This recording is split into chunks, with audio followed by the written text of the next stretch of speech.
Hey everyone, welcome to another video here. This time I want to help you understand what's going on with your Facebook campaigns. I know many of you that I've talked to that have reached out to me online have issues with your Facebook campaigns targeting people that are out of state. You're getting calls from people in Texas if you're in North Carolina. You're getting calls from California if you're in Maine. It's just a big mess, and I see this on a day-to-day basis in my feed as well. In fact, I've reached out to a number of those people to let them know that, hey, guess what? Your ad budget is being blown due to a negligent error on your part.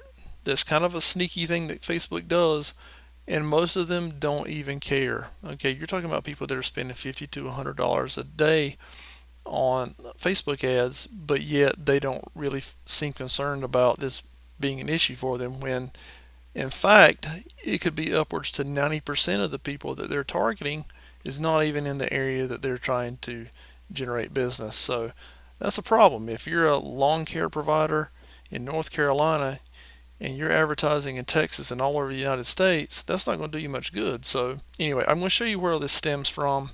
I'm going to do it on desktop. Many of you have the app downloaded on your phone and launch your campaigns this way, but it's essentially the same. Most of you will have, like, let's just say a photo or two. Maybe you think, okay, well, great, this looks good for an ad, so why not turn it into an ad? So you boost this post to try to get more visibility. Okay, so what you need to understand about the boost feature is that it's trying to minimize the specifications on a Facebook ads campaign to dumb it down so that it's easy for the average person to use. Okay, what's under the hood would be mind-blowing to a large number of you people that are trying to advertise, and Facebook understands that because there's a lot of blue-collar business owners on there that don't know a lot about tech, which is okay, but they're trying to give them a way to get on the platform, spend money, and ultimately lots of times waste their money because they're not paying attention. So the boost feature is just that, and I'll show you what I mean here. So you click boost. You probably have done this on your phone before. What it's going to do is just kind of give you an ad preview on your right here. If you're on the desktop, it's probably not this way on your phone, but you can kind of see what's going on here. It'll take your ad text that you put in your post on your website, and it'll do some AI generated text variations that it can test. Okay, it just basically does a split test and figures out which one works the best, and it'll serve that one the most frequently. Okay, it gives you a budget here that you want to spend and the estimated daily results, which is usually not even really accurate. Okay, so if you want to turn off the Advantage Plus Creative, you can. It's just going to do split testing. It's up to you. If you feel pretty confident in what you've put in your ad, then turn that off. It'll basically just spend all the money on one version, and that's it. Then you have your button, of course, to send a message, and then a message template for those things that you want the customer to see whenever they do send you a message. And then, of course, the platforms that it's tied to: Facebook, Instagram, or WhatsApp. Okay, so the important part is coming up right here, the audience. Okay, so Advantage Plus Audience. Let our ad technology automatically find your audience and adjust over time to reach more people who are likely to respond to your ad. Okay, the problem here lies in the audience details. You can see here that it says location United States. Okay, minimum age 18, Advantage Plus Audience on. My recommendation to you is this, is to turn off the Advantage Plus Audience, because if you're a local service-based business, you want to be able to target these people directly with certain specifications. You don't need them testing in other places in the United States. So what most of you are doing is just leaving that checked, and you're going, on down here adjusting your budget, and you're clicking create. Problem with that is that it's going to blast it out all over the United States. Like I mentioned earlier, if you're in North Carolina trying to do business in North Carolina, but yet it's showing in Texas, it's wasting your ad spend. For those of you that run across this video, be sure and come in there and make that change.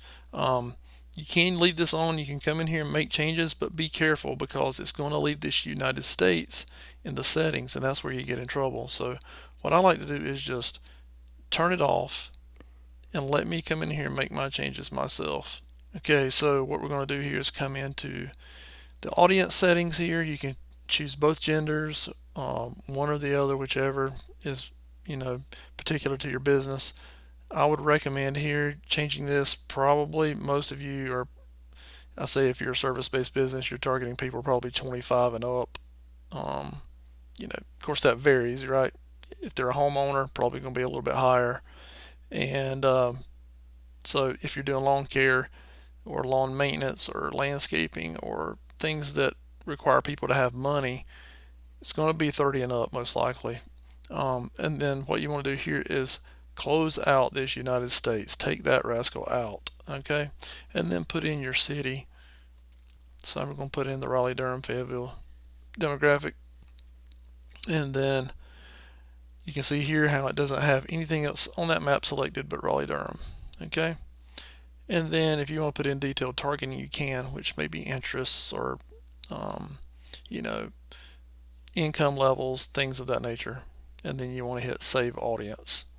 And that's really how it works. So next time you're creating your ad, be careful about what it is that you're scrolling through and changing things, or maybe not changing things, because Facebook will gladly take your money.